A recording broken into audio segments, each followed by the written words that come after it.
Вот Бабанов заплатил 100 миллионов, мы попросили его помочь в бюджет.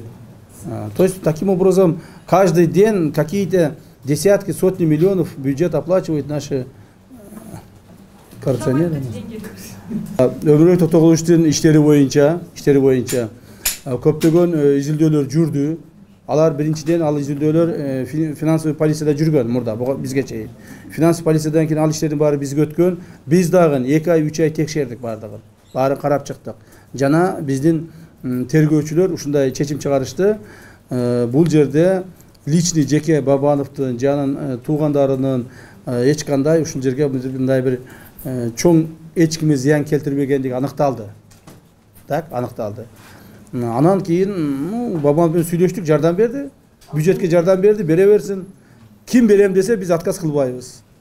Туурабы? Я. Себеби Өмүрбек Токтогулович мындай колунда бар, мүмкүнчүлүгү бар жигит. Так. Жардам берди, жардам бергени жакшы го. Бул мамлекетке берди. Ал эч кандай бир ГКМга берген жок.